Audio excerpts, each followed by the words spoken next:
Video like जरूर कर लीजिए और ऐसे वीडियो लगातार फ्री में पाने के लिए चैनल को तुरंत सब्सक्राइब कर लीजिए और बेल आइकन को जरूर टैप कर लीजिए ताकि आगे भी सारे वीडियो आपको मिलते रहे। यूट्यूब में फॉलो करते हैं तो प्लीज ये वाला फ्री टेलीग्राम चैनल जरूर ज्वाइन कर लीजिएगा। सारे नोटिफिकेशन सारे अपडेट यहीं पे आते हैं, ध्यान रखिए। दोस्तों, पर्यावरण की इस श्रृंखला में हम आगे चलते हैं और आज हम देखने जा रहे हैं प्रमुख स्थलीय बायोमों को। स्थल बायोम कैसे होते हैं, उनकी क्या विशेषता होती है, तो आइए इस सारणी से प्रारंभ करते हैं। देखिए, इसमें सबसे पहले टुंड्रा बायोम को आप देख पा रहे हैं और टुंड्रा बायोम जो होता है, यहाँ वृक्ष नहीं पाए जाते। अब वृक्ष नहीं पाए जाते तो इसका मतलब क्या है कि वर्षा की मात्रा यहाँ अत्यंत कम होगी। साथ में देखें कौन कौन सी वनस्पतियाँ मिलती हैं, तो मॉस यानी काई यहाँ प्राप्त होती है, लाइकेन भी मिलते हैं, छोटी छोटी झाड़ियाँ जो कि बहुत ही कठिनाई से जीवित रहती हैं लेकिन पाई जाती हैं, लेकिन वो भी बहुतायत नहीं मिलती हैं। अब आइए इसकी विशेषता देख लेते हैं। वजह क्या है कि यहाँ पर वृक्ष नहीं पाए जाते, तो वर्ष में 2 ही ऋतुएं होती हैं। एक तो हिमाच्छादित मरुभूमि होती है, मतलब मिट्टी जो है वो कई फीट नीचे दबी होती है और बर्फ़ की एक मोटी परत उसको कवर की रहती है, तो कुछ जमने वाला है नहीं। और ठंडी का मौसम बहुत ज़्यादा ठंडा होता है और जब गर्मी में बर्फ़ पिघलती है तो बाढ़ की स्थिति होती है। तो आप खुद सोच सकते हैं कि पौधे के जमने के लिए ये एक अनुकूल दशा नहीं होती है। और बर्फ़ की चादर कितनी मोटी होती है, इसका अंदाज़ा आप ऐसे भी लगा सकते हैं कि 3 मीटर की गहराई पूरी जो है वो बर्फ़ से कवर होती है। उसके नीचे कहीं जाकर मिट्टी पाई जाती है, तो इस मिट्टी का क्या फ़ायदा, बीज जो है वो ऊपर की सतह पे पनप ही नहीं पाएंगे। और इनकी अवस्थिति कहाँ पर होती है, पृथ्वी में अगर आप इन्हें देखना चाहें तो कहाँ पर देखेंगे, तो जो ध्रुवीय क्षेत्र होते हैं, ध्रुवीय इलाके, चाहे वो दक्षिणी ध्रुव हो या उत्तरी ध्रुव हो, वहाँ पे जो हिमपेटियाँ होती हैं वहाँ आप इन्हें देख सकते हैं।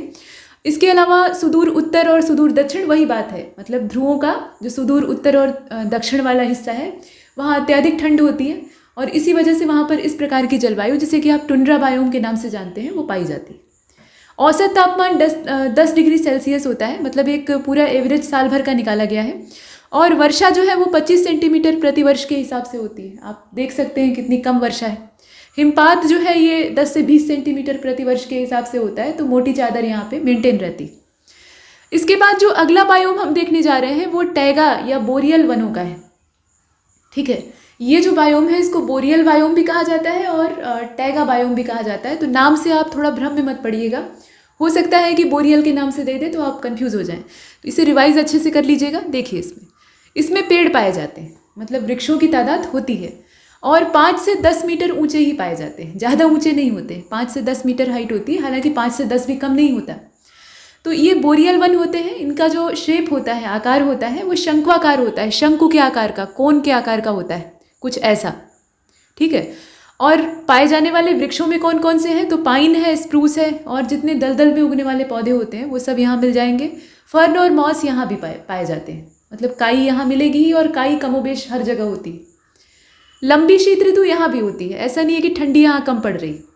और सिर्फ 2 या 3 महीने के लिए गर्मियाँ आती हैं, जो कि वरदान साबित होती हैं, थोड़ा सा राहत मिलती है। अब जो नमी वाले महीने होते हैं, आर्द्र महीने होते हैं, उस समय भारी वर्षा होती है। और वर्षा भी कैसी होती है, उसके साथ भयंकर हिमपात होता है। और यहाँ पर पाए जाने वाले वन जो हैं वो शंक्वाकार होते हैं। उनका शेप ऐसा होता है कि उस पर बर्फ़ टिके ना, या बर्फ़ टिके भी तो उन्हें ज़्यादा अंदर तक नुकसान ना पहुँचा पाए।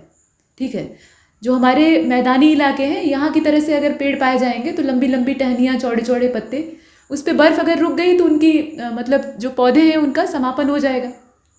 ठीक है, मतलब वाष्पोत्सर्जन इत्यादि की जो क्रिया है वो बाधित हो जाएगी, सारे ऊतक मर जाएंगे पौधों के।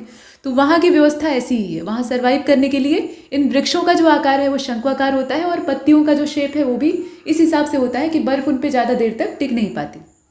अवस्थिति कहाँ पर होती है, तो वही बात है, सुदूर उत्तर और दक्षिणी अक्षांश।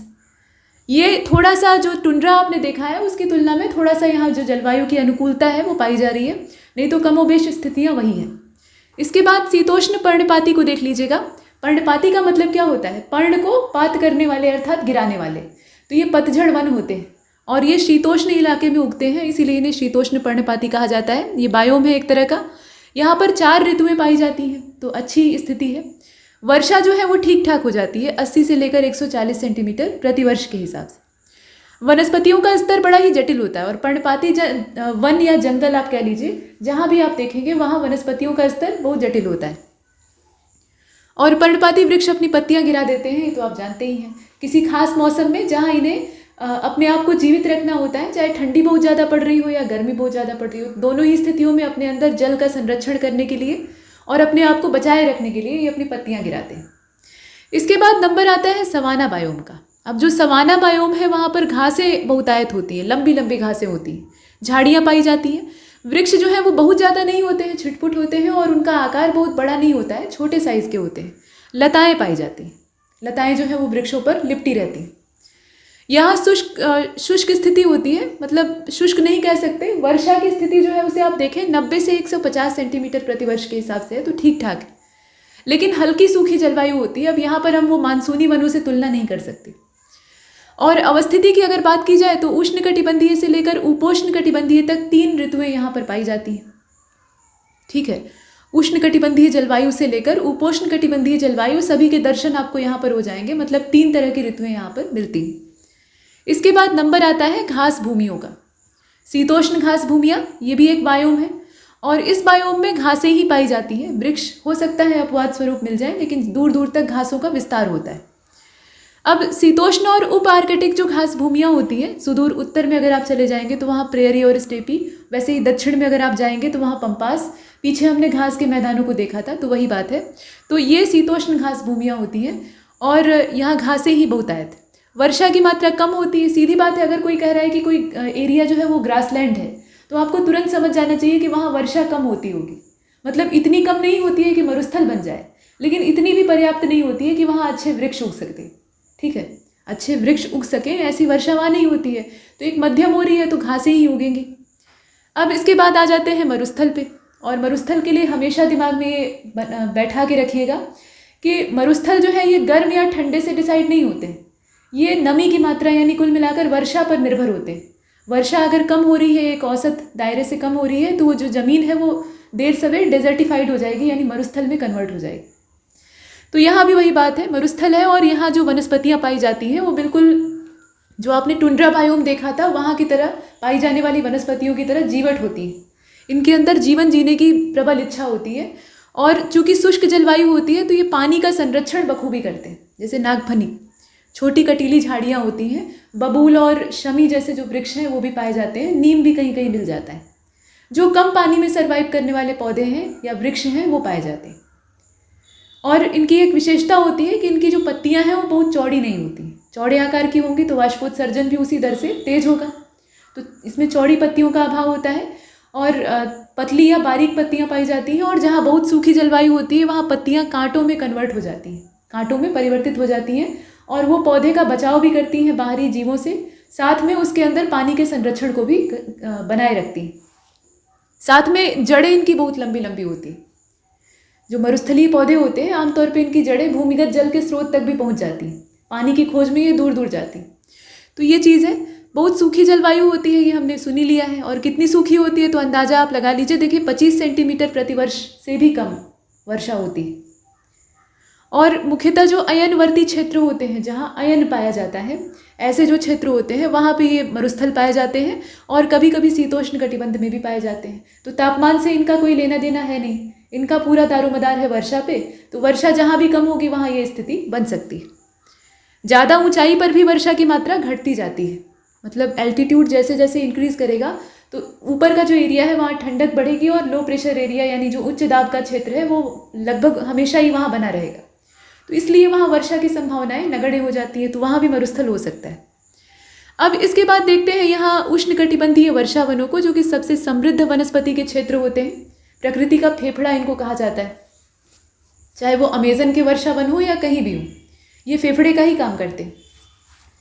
तो बड़े वृक्ष होते हैं, लगभग रोज़ बारिश होती है, मतलब दिन जब निकलेगा तो धूप एकदम बढ़िया निकली रहेगी और उमस खूब ज़्यादा रहेगी, उमस एकदम बर्दाश्त के बाहर रहेगी। और जैसे जैसे 10-11 का टाइम होगा, 10-11 दिन का बजेगा, वैसे वैसे काले काले बादल आसमान में दिखाई पड़ने लगेंगे और मूसलाधार वर्षा शुरू होगी, जो कि शाम तक चलती रहेगी लगातार, और ये रोज़ का रहता है। तो आप समझ सकते हैं कि रोज़ इतनी वर्षा हो रही है तो वहाँ नमी की मात्रा कितनी ज़्यादा होगी। तो ऐसे में यहाँ जो वृक्षों की तादाद है वो अच्छी खासी है और ये बड़े वृक्ष हैं, मतलब बहुत ऊंचे दैत्याकार वृक्ष पाए जाते हैं। इनकी जो कैनोपियाँ होती हैं, ऊपर की जो छतरी होती है, टोपी होती है, वो आपस में मिली रहती है और इतना ज़्यादा सघन यहाँ वन क्षेत्र डेवलप होता है कि सूर्य का प्रकाश जमीन को छू नहीं पाता। तो चौड़ी पत्ती वाले ये सदाबहार वृक्ष होते हैं, हमेशा इनमें बहारा ही रहती है, मतलब हरे भरे रहते हैं। धरातल पर सूर्य का प्रकाश नहीं पहुंचता है और सूर्य का प्रकाश जहाँ नहीं पहुंचता है वहाँ जीवन की संभावनाएं शून्य हैं। इसीलिए यहाँ जो धरातलीय वनस्पतियाँ हैं वो कम पाई जाती हैं। जो एकदम ज़मीन तक सीमित रहने वाली है वो तो पाई ही नहीं जाती। और जो थोड़ा सा प्रयास करके ऊपर चढ़ने वाली वनस्पतियाँ होती हैं, जैसे कि जो जितनी भी बेलें यानी लताएँ होती हैं, तो इस तरह के जो होते हैं वो अपना ऊपर जाकर प्रकाश संश्लेषण कर लेते हैं, तो उनके सर्वाइव करने की संभावना, इसीलिए लताएं यहाँ पर्याप्त मात्रा में पाई जाती है, जो कि इन जाइंट शेप के वृक्षों को पकड़कर लिपटी रहती हैं। और वृक्ष जो है वो 30 से 40 मीटर तक ऊंचे होते हैं। आपने कार्बोनिफेरस काल के बारे में पढ़ा होगा, उस समय 60 मीटर से भी ज़्यादा ऊंचे वृक्ष जो हैं वो पृथ्वी पर हुआ करते थे। तो उतने ऊंचे तो ये नहीं होते हैं। वही वृक्ष जब बाद में गिरे, नष्ट हुए, तो उनसे कोयला बना, आपने पढ़ा होगा। तो यहाँ जो है ये उतने ऊंचे तो नहीं है, लेकिन तब भी इनकी जो औसत ऊंचाई है वो ठीक ठाक है, 30 से 40 मीटर, अच्छी खासी ऊंचाई होती है। अत्यंत आर्द्र जलवायु होती है, भारी वर्षा होती है और मिट्टी जो है उसमें पोषक तत्वों की कमी होती है। ठीक है, मिट्टी के अंदर पोषक पदार्थों की कमी पाई जाती है, न्यूट्रिशन का अभाव होता है। तापमान वर्ष भर स्थिर रहता है, एक समान तापमान बना रहता है। भूमध्य रेखा के दोनों ओर जो पेटियाँ होती हैं 5-5 अंश के बीच में आप इन्हें देख सकते हैं। कभी कभी 10 अंश तक विस्तार पाया जाता है, लेकिन जो भौगोलिक दशाएं हैं मुख्य तौर पे उनकी बात की जा रही है। तो इक्वेटर के पास वैसे भी तापमान की समानता पूरे वर्ष भर रहती है और उच्च तापमान होता है। तो इसलिए यहाँ पर ये जो उष्णकटिबंधीय सदाबहार वन है, इनके दर्शन आप कर सकते हैं। अब यहाँ देखें, मूल जो इनका क्षेत्र है वो भूमध्य रेखा है, लेकिन कर्क और मकर रेखाएं जो कि 23 सही 1/2 अंश उत्तर और 23 सही 1/2 अंश दक्षिण में पाई जाती हैं, उनके बीच में इनकी अवस्थिति पाई जा सकती है, क्योंकि यहाँ तापमान हमेशा ऊंचा होता है। तो ये चीज़ हमने देख ली है। अब अगला जो हमारा टॉपिक है उसमें हम भारत में मैंग्रोव वनस्पति स्थलों को देखेंगे। पीछे हमने मैंग्रोवों की महिमा का वर्णन किया था और देखा कि इनकी प्रोडक्टिविटी बहुत ज़्यादा होती है। इनकी तादाद तो सीमित है, बहुत ज़्यादा नहीं पाए जाते, लेकिन जितने पाए जाते हैं इनकी जो उत्पादकता है वो उच्च होती है। तो यहाँ अगर आप देखें तो ये सारणी बनी हुई है और भारत में जहाँ जहाँ पाए जाते हैं उन्हें हम देखेंगे। तो राज्य और केंद्र शासित प्रदेश एक तरफ दिए हैं और वनस्पतियाँ कहाँ कहाँ वहाँ मिलेंगी ये आपको बताया गया है। तो आंध्र में जो मैंग्रोव के वन या क्षेत्र पाए जाते हैं वो पूर्वी गोदावरी जिले में पाए जाते हैं। इसके अलावा कृष्णा और कोरिंगा जो बेसिन एरिया है वहाँ भी मिलते हैं। इसके बाद तमिलनाडु में देखिए तो मुथुपेट है, रामनद है, पुलिकट है, काजूवेली है, पिचवरम है। और मैंग्रोवों की विशेषता क्या होती है? ये लवणीय जल में पनपते हैं, खारे पानी के ये पौधे होते हैं और बड़ी ही जटिल इनकी जड़ें और शाखाएं होती हैं। मतलब ये एक प्राकृतिक बाढ़ का काम करते हैं जो कि सुनामी तक को रोकने में सक्षम होती है। तो ये चीज़ है। और इसके बाद अंडमान निकोबार द्वीप समूह में भी पाए जाते हैं। और अंडमान निकोबार द्वीप समूह जो है वो जितनी दिशाओं में आप देखेंगे वहाँ बहुरंगी वनस्पतियाँ मिलती हैं। और इतनी विविधता के पीछे जो मूल कारण है वो ये है कि ये इक्वेटर के पास काफ़ी नज़दीक है। मतलब पूरे भारतीय जो मुख्य भूमि है उसकी तुलना में इसकी समीपता भूमध्य रेखा से ज़्यादा है। उसके अलावा इसकी जो अवस्थिति है वो इस हिसाब से है कि इसमें बहुत तरह के जंगलों के उगने की संभावना है। तो यहाँ आपने देखा कि मैंग्रोव पाए जाते हैं। उत्तरी अंडमान और निकोबार का कुछ क्षेत्र जो है वहाँ ये मिलते हैं। केरल में कन्नूर में पाया जाएगा, उत्तरी केरल का हिस्सा, और बेम्बा नद के आसपास, है ना। अब यहाँ देखिए गोवा को, तो गोवा में पाए जाते हैं, थोड़ी मात्रा में पाए जाते हैं। महाराष्ट्र में देख लेते हैं तो महाराष्ट्र में विजयदुर्ग है, वेलंदूर है, बिकरौली है, श्रीवर्धन है, मुंबा देवी है, मालवन है, बसई मनोरी है, अचरा रत्नगिरी है, देवगढ़ है, वेलदूर है, विकरोली है, वैतरणी है, मालवन है। इतने सारे इलाकों में जो है मैंग्रोवों की स्थिति पाई जाती है। गुजरात को देख लेते हैं, खंबात की खाड़ी और कच्छ की खाड़ी समृद्ध है मैंग्रोवों से। कर्नाटक में चले आते हैं तो कर्नाटक में दक्षिण कन्नड़ है, होन्नावर है, कारवाड़ में भी कुछ हद तक मैंग्रोव पाए जाते हैं। मंगलोर के जो वन प्रभाग वाला एरिया है, कर्नाटक का जो कुंडापुर है वहाँ भी मैंग्रोव के जंगल पाए जाते हैं। और इसके बाद आप देखें पश्चिम बंगाल, तो बताने की आवश्यकता है ही नहीं है कि सुंदरवन पूरा मैंग्रोवों से आच्छादित है। सुंदरी के वृक्ष असल में मैंग्रोव के ही वृक्ष होते हैं, मैंग्रोव प्रकार के होते हैं, और इनका जो जड़ तंत्र है वो वैसे ही जटिल होता है। यहाँ रॉयल बंगाल टाइगर का नेचुरल हैबिटेट पाया जाता है। इसके बाद आप देखें ओडिशा को, तो ओडिशा में जो नदियाँ हैं वो इसके लिए वरदान है। सुवर्ण रेखा, धामरा, ये जो है यहाँ पे कच्छ वनस्पति क्षेत्र पाए जाते हैं। इसके अलावा चिल्का झील वाला एरिया, भितरकणिका का मैंग्रोव क्षेत्र आप जानते ही हैं।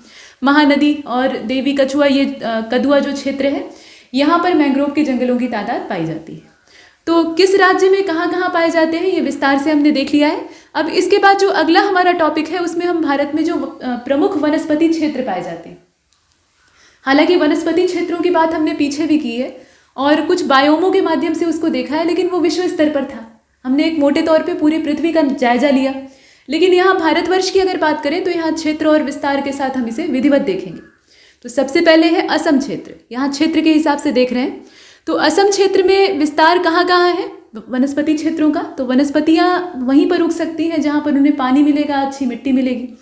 तो नदियाँ इनके लिए वरदान होती हैं। ब्रह्मपुत्र और सुरमा घाटियाँ इससे पूरी तरह से समृद्ध हैं।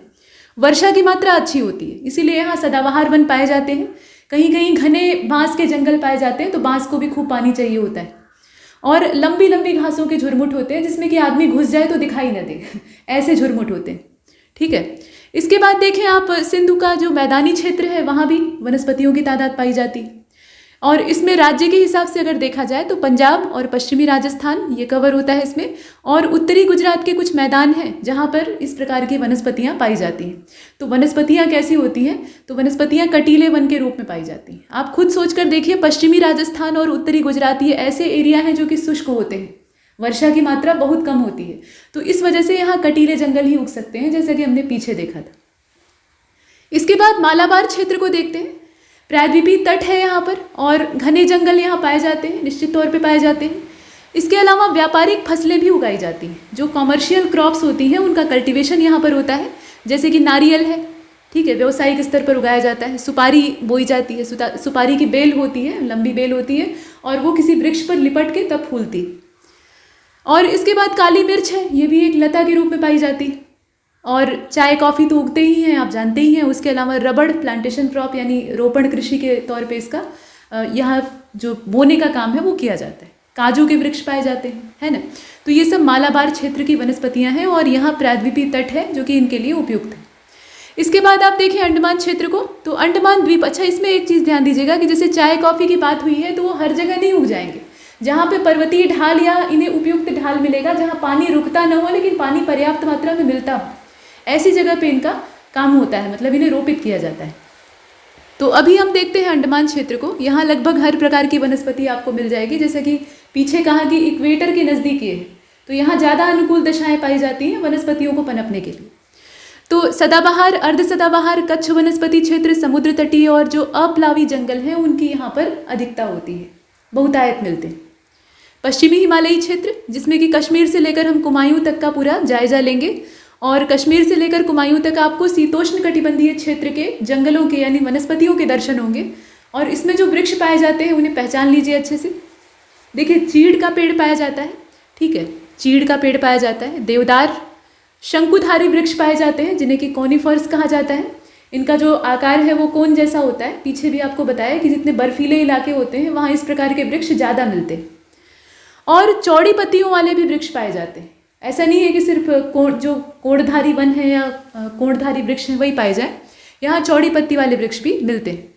इसके अतिरिक्त आप देखें कि जो अल्पाइन क्षेत्र है यानी शीतोष्ण से ऊपरी सीमा जो पाई जाती है, ठीक है, शीतोष्ण कटिबंध जो है उससे ऊपर की सीमा में, तो वहाँ सफ़ेद देवदार आपको मिलेगा। इसके अलावा भूर्ज वृक्ष मिलता है, ठीक है, जिसे भोज कहा जाता है, भोज वृक्ष। और इसका जो पत्ता होता है, विशेष रूप से पत्ते से ज़्यादा इसकी छाल कीमती होती है, जिसे कि उतार के और उस पर लिखने का काम होता है। पहले के समय में कागज़ नहीं होता था, तो यही जो छाल होती थी भूर्ज वृक्ष की, इसका इस्तेमाल लिखने के लिए किया जाता था कागज़ के तौर पे। तो ये, और इसके अतिरिक्त सदाबहार वृक्ष भी यहाँ पर पाए जाते हैं। तो वर्षा की मात्रा एक बराबर नहीं रहती है। ये बड़ा क्षेत्र है, आप देख पा रहे हैं, कश्मीर से लेकर कुमायूं।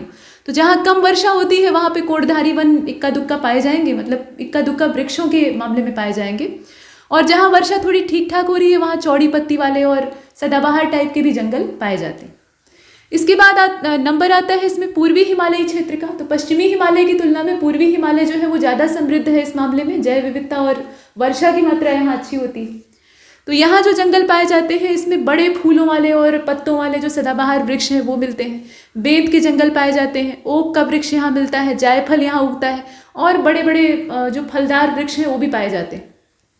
तो ये शीतोष्ण क्षेत्र है, लेकिन वर्षा की मात्रा ज़्यादा होने की वजह से अनुकूल है। अब ये सिक्किम से लेकर जो पूर्वी दार्जिलिंग क्षेत्र है वहाँ तक फैला हुआ है। पूर्वी हिमालय का जो पूर्वी हिमालयी क्षेत्र में जो वनस्पति विस्तार है उसकी बात की जा रही है। अब यहाँ आप देख रहे हैं गंगा का मैदानी क्षेत्र। तो मैदानी क्षेत्र तो सबसे ज़्यादा फर्टाइल है, मतलब सबसे ज़्यादा उर्वर है।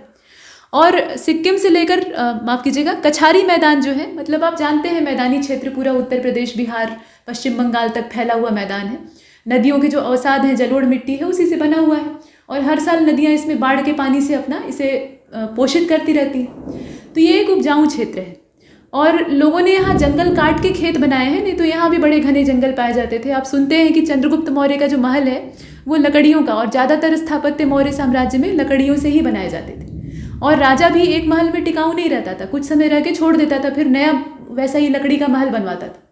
और तमाम लकड़ी के दोहन किए जाते थे, तो वो जंगल काट के हम लोगों ने साफ कर दी और वहाँ पर एक घनी बस्ती, घनी आबादी जो है वो डेवलप हो गई। यूपी बिहार वाले रह रहे हैं, है ना। तो यहाँ अब खेत बना लिए गए हैं और खेत भी अब हम लोग हटाकर वहाँ मकान बनवाते जा रहे हैं और सरकार सड़कें बनवाती जा रही है।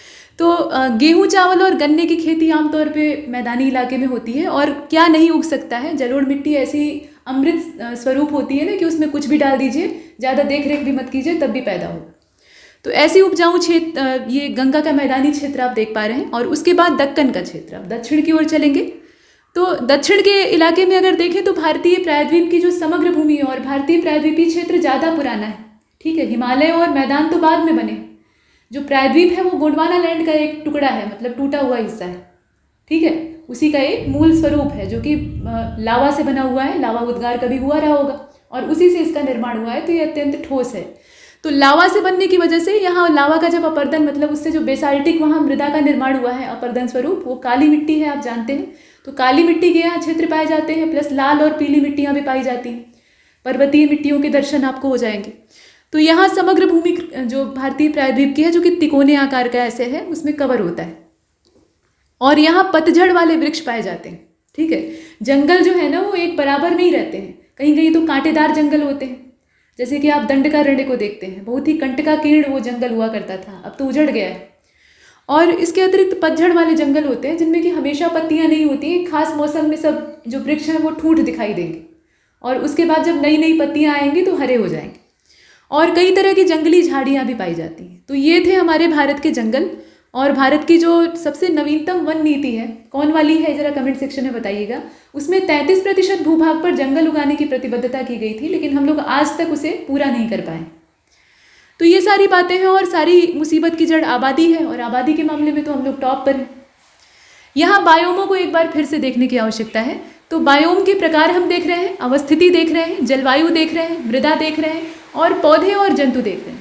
थोड़ी सी वीडियो में अगर खरखराहट की आवाज़ आ रही है तो मैं माफ़ी चाहूँगी, ये प्राकृतिक डिस्टर्बेंस है, वर्षा हो रही है, बरसात का मौसम है और बाहर बारिश हो रही है जो कि खिड़कियाँ बंद करने के बावजूद अंदर तक पहुँच रही है। तो आवाज़ क्लियर आएगी, थोड़ा सा बैकग्राउंड में हो सकता है आपको खरखराहट सुनाई दे। फिलहाल यहाँ देखते हैं बायोम के प्रकार। तो बायोम के प्रकार में सबसे पहले उष्णकटिबंधीय बायोमों को देखने की आवश्यकता है। जैसा नाम है वैसा ही काम है, उष्णकटिबंध में इनकी अवस्थिति होती है ना। और उष्णकटिबंध क्या होता है?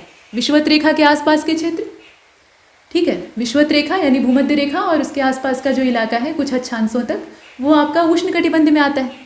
और ऐसे क्षेत्र में चूंकि सूर्य का ताप हमेशा ही मिलता रहता है बराबर मात्रा में, तो इस कंडीशन में उच्च तापमान हमेशा बना रहता है और आर्द्रता भी उतनी ही उच्च होती है। 200 सेंटीमीटर से कहीं ज़्यादा औसत वार्षिक वर्षा होती है, रोज़ बारिश होती है, रोज़ ही बरसात होती है और पर्याप्त मात्रा में पानी रोज़ प्राप्त होता है।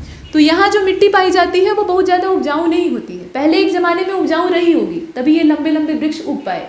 लेकिन अब मिट्टी की स्थिति ये है कि जो पोषक पदार्थ हैं वो ऊपर से बह गए हैं रोज़ रोज़ बारिश होने की वजह से, और अंदर जो पोषक तत्व हैं वो मिट्टी के बहुत अंदर पाए जाते हैं कहीं जाकर, तो ऊपर वनस्पतियाँ उगी नहीं पाती हैं। तो नए जंगल उगाना यहाँ बड़ा मुश्किल काम है। कभी कभी ये क्वेश्चन पूछा जाता है कि अगर जितने उष्णकटिबंधीय जंगल हैं, सदाबहार वन हैं, उनको काट दिया जाए और वहाँ पर फिर से नए सिरे से कुछ उगाने की कोशिश की जाए तो बड़ा अच्छा रहेगा, लेकिन ऐसा है नहीं। यहाँ कुछ भी उगाना बहुत मुश्किल हो जाएगा क्योंकि मिट्टी में अब वो उत्पादकता नहीं बची, जब थी तब वो पेड़ उगे हुए हैं। तो अब आप समझ सकते हैं कि वो वृक्ष कितने कीमती हैं, उन्हें दोबारा नहीं उगाया जा सकता और वो नष्ट होते जा रहे हैं। तो ये एक चीज़ है। और यहाँ अगर आप देखें पादप और जंतुओं को, तो जंतुओं की तो कोई कमी नहीं है और पौधों की भी बहुरंगी प्रजातियाँ पाई जाती हैं, ठीक है। सबसे ज़्यादा जैव विविधता इस क्षेत्र में होती है। आर्किड की अनगिनत प्रजातियाँ यहाँ पर पाई जाती हैं, फर्न पाए जाते हैं, पौधों की कोई वैरायटी का अंत ही नहीं है, सरीसृप एक से एक पाए जाते हैं, आप देखकर भौचक्के के रह जाएंगे। इसके अलावा उभयचर जंतु भी यहाँ उतने सारे होते हैं जिनकी कि हम कल्पना नहीं कर सकते हैं। हर बार कुछ नई प्रजातियों का आविष्कार होता है। आविष्कार क्या होता है? उन्हें खोजा जाता है, वो होती तो पहले से ही है, वैज्ञानिकों की निगाह में बाद में आती है। तो बहुरंगे जीव जंतु पाए जाते हैं। बस ये समझ लीजिए कि जैव विविधता की यहाँ कोई कमी नहीं। और छोटे स्तनधारी जीव भी पाए जाते हैं, बहुत बड़े वाले अच्छा नहीं पाए जाते, बहुत बड़े जो भयंकर पशु होते हैं वैसे कम दिखाई देते हैं। अब इसके बाद मानसूनी बायोम को देखते हैं। तो मानसूनी बायोम की अगर बात की जाए तो ये मध्य अक्षांश में पाए जाते हैं, यानी जो ध्रुव और विषुवत रेखा है उसके बीच में। और गर्मी और जो सर्दी की ऋतुएं हैं वो स्पष्ट तौर पे यहाँ परिलक्षित होती हैं, मतलब वैसा उष्णकटिबंधीय क्षेत्र जैसी स्थिति नहीं होती है। तो गर्मी और सर्दी का मौसम साफ साफ आपको दिखाई देगा। 75 से लेकर 125 सेंटीमीटर औसत वार्षिक वर्षा यहाँ पर रिकॉर्ड की जाती है।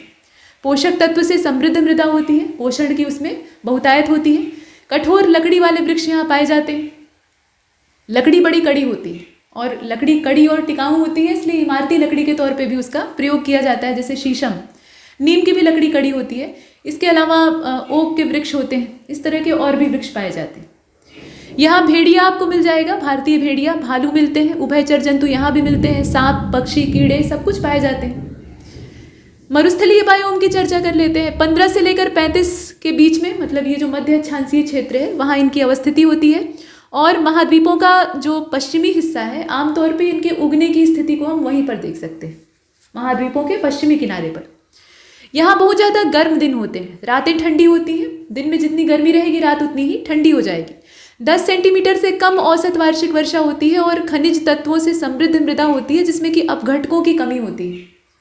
अपघटक अगर कम रहेंगे तो जो कुछ वहाँ गिरेगा, सड़े गलेगा, वो वैसे ही पड़ा रहेगा।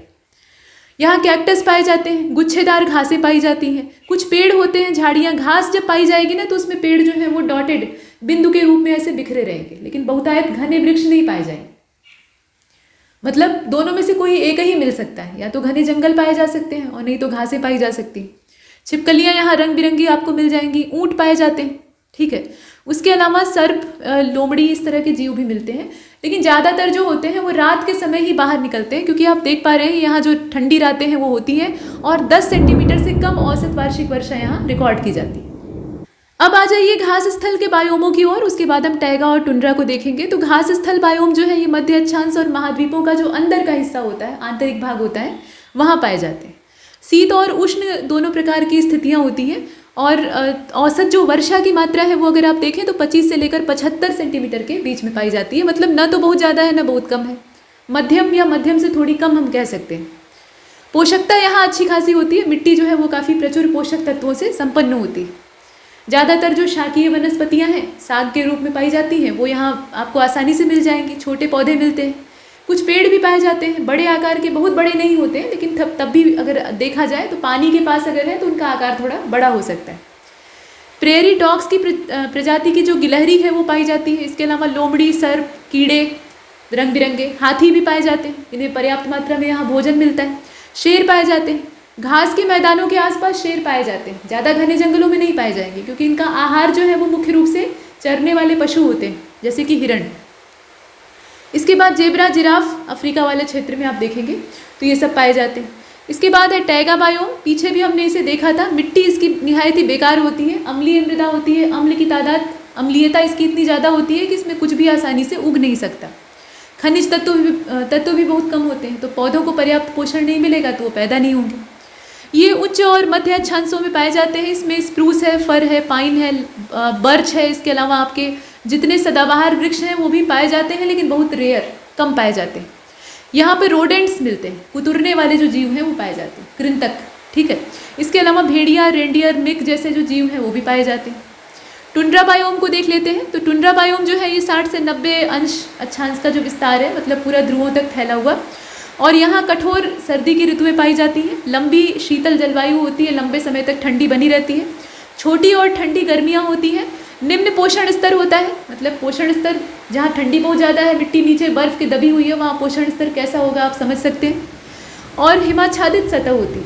इसके अलावा घास, मॉस, लाइकेन, पाइन के जो वृक्ष हैं वो भी पाए जाते हैं। लोमड़ी, उल्लू, रोडेंट्स मतलब कुतुरने वाले जीव, ये सब यहाँ पर मिलते हैं। तो इस लेक्चर में इतना ही, और आगे की चर्चा आगे होगी। तब तक के लिए नमस्कार।